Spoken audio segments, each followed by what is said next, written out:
Welcome to Noir Alley. I'm your host, Eddie Muller. If you had to pick an actor who is emblematic of film noir, who would you choose? I'm betting most people would say Humphrey Bogart, with Robert Mitchum a close second. There'd also be plenty of votes for John Garfield, Robert Ryan, and Richard Widmark, all big stars who definitely left a legacy in noir. So pity poor Edmund O'Brien, who probably wouldn't get a single vote, even though he made as many noir films, if not more, than any other top-line actor.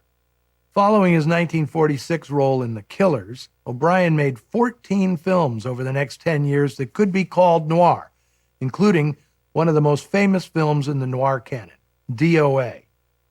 Today, I've got one of the darkest films on his resume, a crime thriller from United Artists in 1954, Shield for Murder.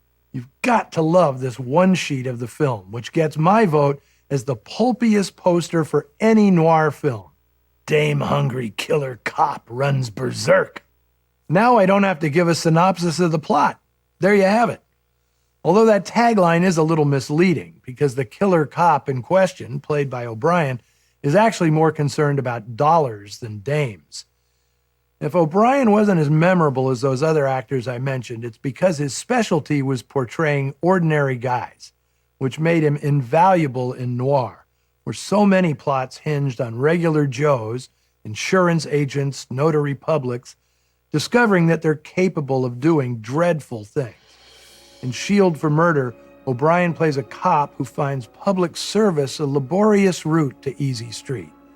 So he decides to take a shortcut, with predictably dire results. The movie is based on a book by the prolific William P. McGivern, who in the 1950s had numerous films made from his camera-ready crime novels: The Big Heat, Rogue Cop, Hell on Frisco Bay, and Odds Against Tomorrow. The final screenplay is by Richard Allen Simmons and John C. Higgins, a crime specialist whose work has been featured many times on Noir Alley. Producer Aubrey Skenk developed this project with the expectation that Dana Andrews would star in it. Andrews may have felt that Barney Nolan, the shifty and corrupt lawman in today's film, was too close to the one he'd played in 1950's Where the Sidewalk Ends. So Andrews passed, and in stepped Edmund O'Brien, not only into the cop's rumpled raincoat and fedora, he took a seat in the director's chair as well, splitting that duty with Howard W. Koch. It was a directorial debut for both men. Koch would go on to a fairly extensive career as a director, but O'Brien would only take the helm one more time on a theatrical release for the 1961 picture Man Trap. Bad cop noir was a fairly extensive subset of the genre, especially in the early 50s, with movies like The Man Who Cheated Himself, The Prowler, On Dangerous Ground, and Detective Story. Some critics thought these movies were a commentary on the abuse of power wielded by the House Committee on Un-American Activities, especially its punishment of writers. Writers themselves might simply argue that when it comes to mystery stories, no one makes a better culprit than the guy assigned to investigate his own crime.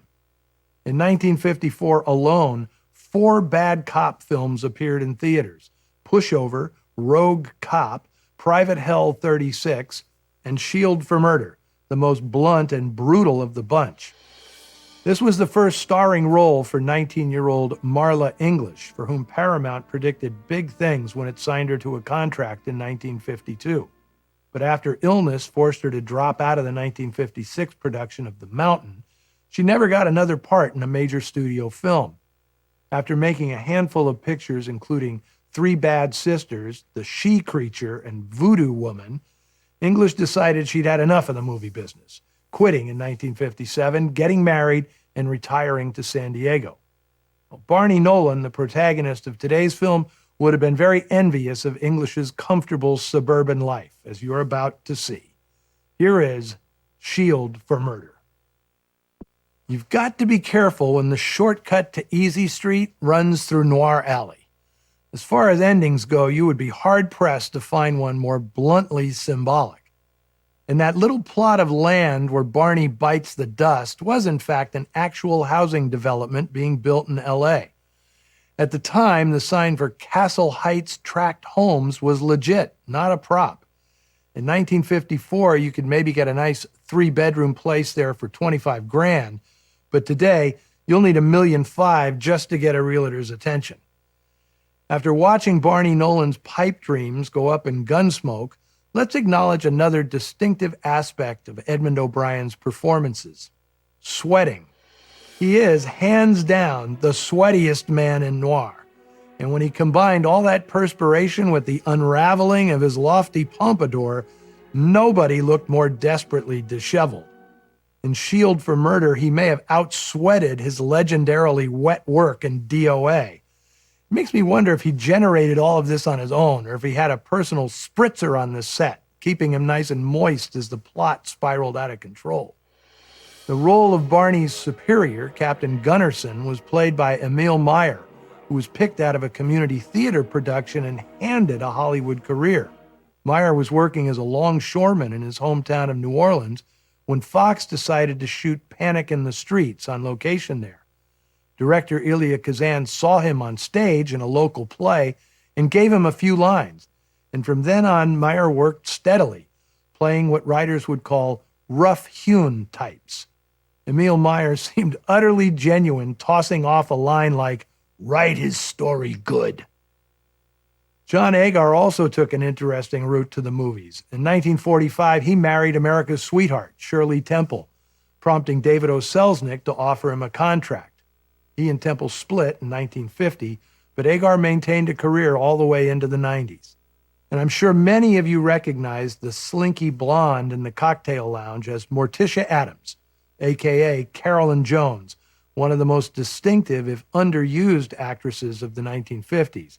At the time she made this film, Jones was married to Aaron Spelling, who was not yet the massively successful television producer he'd become in the 60s.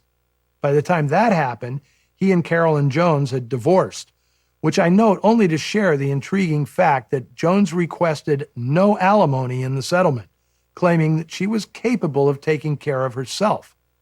Jones certainly was not a femme fatale in real life. Well, now that I've started with the Spot the Future TV star game, I have to mention Claude Akins, who played Fat Michaels. He'd be a small screen fixture for decades. The assistant DA was played by William Shallert, whom my generation knows mainly as Patty Duke's dad on The Patty Duke Show.